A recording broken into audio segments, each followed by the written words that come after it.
Chapter 9. The Wrath of Ned Land. As it was the duration of this sleep, I don't know, but it must be long, because it rested us completely from our tiredness. I woke up first. My companions had not yet moved, and lay in their corner like inert masses, barely raised from this quite hard layer. I felt my brain cleared, my net mind. I started again a careful examination of our cell. Nothing is exchanged to these internal provisions. The prison had remained jail, and the prisoners, however, the steward enjoying our sleep, had served the table.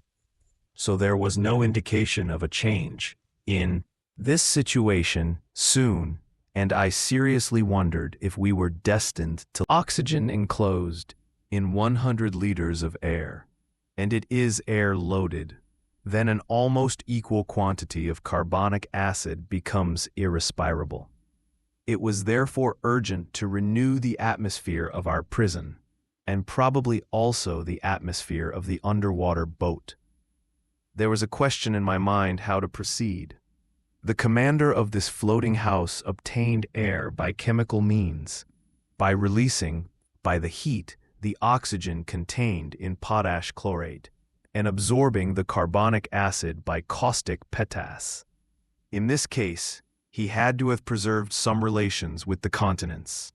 In order to obtain the materials necessary for this operation, is born only to store the air under high pressure in tanks, and then to spread it according to the needs of his crew, perhaps, or to proceed more convenient and economical. Therefore, more likely was he content to return to breathe on the surface of the waters like a cetacean, and to renew for 24 hours its provision of atmosphere, whatever it was, and some drums. The method it seemed prudent to use, it without delay, because I was already reduced to multiply my inspirations, to extract from this cell the little oxygen it contained, when suddenly I was refreshed by the current of pure air and all perfumed of saline emanations. It was indeed the breeze of sea, vivifying and charged diode. I opened wide mouth, and my molecules, saturated with fresh lungs, at the same time I felt a swing, a roll of medical, but perfectly determinable. The boat, the sheet metal monster, had obviously just come up to the surface of the ocean, to breathe it the way of the whales. The mode of ventilation of the ship was therefore perfectly recognized when juice absorbed these pure lands to the full chest. I was looking for the air to do, if we want, who let us arrive to us, this beneficent and flowing, and I soon found it. Above the door opened an air hole, allowing a fresh column of air to pass, which renewed the atmosphere impoverished of the cell I was, at this point of my observations, that is, advice awaken, almost at the same time, under the influence of this reviving aeration. They rubbed their eyes, withdrew their arms, and were on their feet in an instant. Mr. Bien Dormi asked me for advice, with his daily politeness. "Very well, my brave boy," answered and put you Ned Land deeply. "Mr. the teacher, but I do not know if I am mistaken. It seems to me that I breathe like a sea. Catch a sailor could not misunderstand." And I told the Canadian what had happened during his sleep, or said it explains perfectly behavior which hears us to say, when the so-called narwhal was in sight of Abraham Lincoln. Perfectly Master Land, it was his breath only, Mr. Aronnax. I have no idea what time it is, unless it is dinner time. The dinner time at least says lunch time, because we are certainly the day after yesterday, which proves answered advice that we have taken. 24 hours sleep, it is my opinion, reply. I do not contradict you.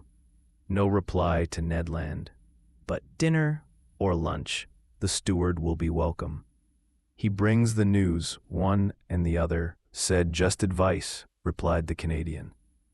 We are entitled to 2 meals on my behalf. I will honor both and well. Help, wait. It is obvious that these strangers do not intend to let us die of hunger, because in this case, last night's dinner would have no meaning unless we were fattened back. I protest, answered. I did not point in the hands of cannibals. Once is not customary, answered seriously the Canadian. Who knows if these people are not deprived for a long time of fresh food, but in these cases 3 individuals, but rather that we return as Professor, his domestic, and me, chase his ideas, put the slender answering Heath. And above all, do not go from there to get carried away against our others, which could only aggravate the situation in any case. Say the harpoon, an end of all devils, and dinner or lunch, the meal, hardly comes. Put the Andre, reply, I must comply with the rules of the board. And I suppose our stomach advances on the bell of the master rooster. And well, we will not put on time. Quietly, answered advice. I recognize you there to my impatient Canadian counsels. You wear little, your bile and your nerves always calm. You would be able to say your graces before your blessing, and to starve rather than complain. What would be the use of his advice? And if it is pirates, I say pirate out of respect, but not to upset the professor, who defends to call them cannibals. If it is pirates, that figure, they will keep me in this cage where I choke without learning from what expletive I season my temper. He is wrong. Let us see Mr. Aronnax by the frankly believe that he holds us in this iron box for a long time. Say true. I know no more than you in Milans, but finally, what do you suppose that chance has made us master of an important secret?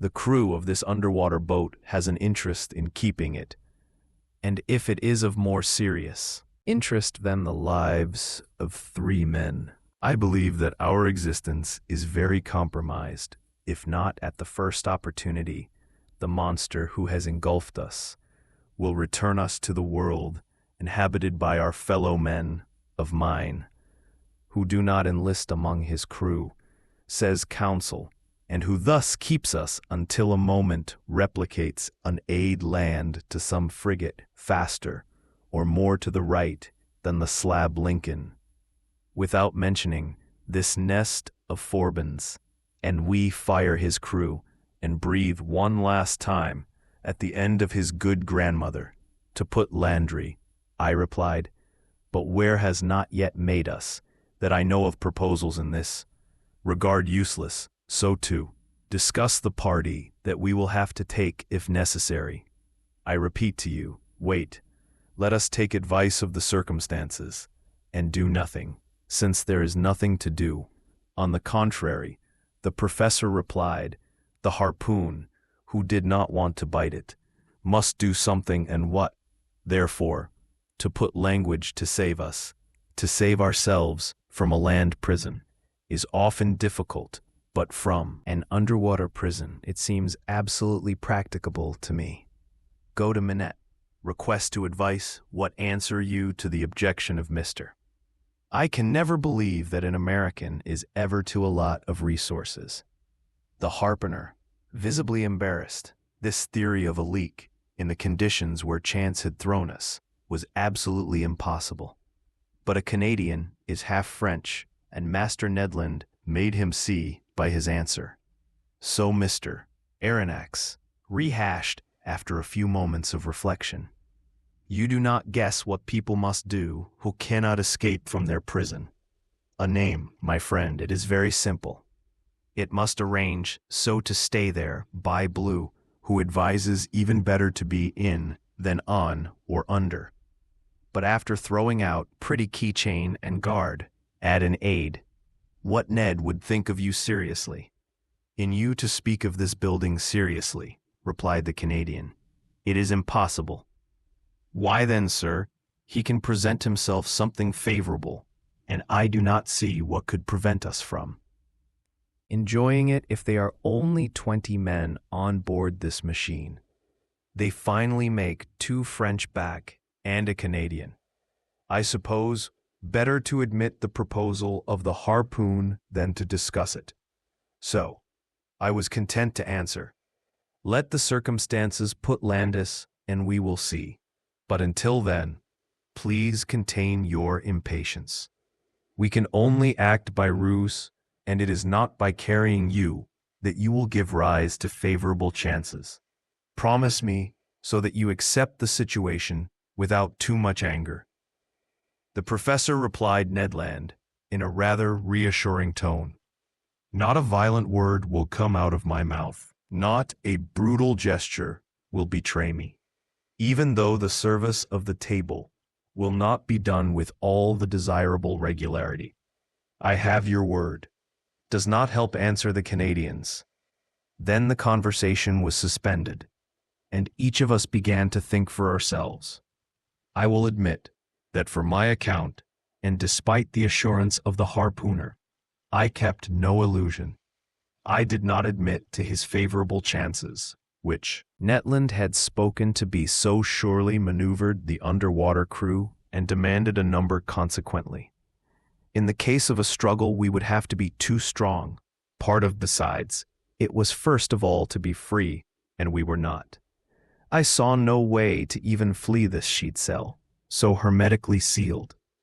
And if the strange commander of this boat had a secret to keep, what seemed at least likely, he would not let us act freely on his board. Now would he get rid of us by violence? Would one day throw us on a few corners of the earth? It was there to the unknown.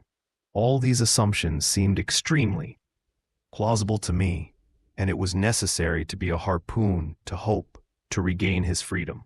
I understood, moreover, as Ned Land's ideas grew more intact, with the reflections that took hold of his brain, I gradually heard the expletives rumble at the bottom of his gulf. I saw these gestures once again becoming threatening. He rose like a caged beast, hit the walls of his foot. And from the point, moreover, the time passed, the end was cruelly felt, and this time the steward did not appear, and it was to forget for too long our position as shipwrecked if one really had good intentions towards us. Ned Land, tormented by the twitching of his robust stomach more and more, and in spite of his word, I really feared an explosion when he was in the presence of one of the men on board for another 2 hours. The wrath of Ned Land was exalted. The Canadian called. He was screaming, but in vain. The sheet metal walls were deaf. I could not even hear any noise inside this boat, which seemed dead. He was not moving, because I would have obviously felt the trembling of the hull under the impulse of the propeller. Probably plunged into the abyss of the waters, he no longer belonged to the earth. Our isolation at the bottom of this cell, I did not dare to estimate what it could last. The hopes I had conceived after our interview with the captain of the ship is fading. It is gradually the softness of the gaze of this man, the generous expression of his physiognomy, the nobility of his maintenance, all disappeared from my memory. I saw this enigmatic character as he had to be, necessarily ruthless, cruel. I felt it outside of humanity, inaccessible to any feeling of implacable pity of his fellow men, to whom he had to devote an enduring hatred. But this man would let us perish of inanition, locked in this narrow prison, left to its horrible temptations, to which grows the fierce end. It is awful thought taken in my mind, a terrible intensity, and the imagination helping, I felt invaded by a dreadful, insane advice: stay calm. Help Landroar. At this moment, a noise was heard externally. Departure reasoned on the metal slab. The locks were searched. The door opened. The steward appeared before. just made a movement to prevent it. The Canadian had rushed on this unfortunate. He had overturned. He was holding it in the throat. The steward is already made under his hand to remove from the hands of the harpooner his victim, half suffocated, and I was going to join my efforts, when suddenly I was in my place by these words spoken in French. "Calm yourself, Master Landis, and you, Professor, please listen to me.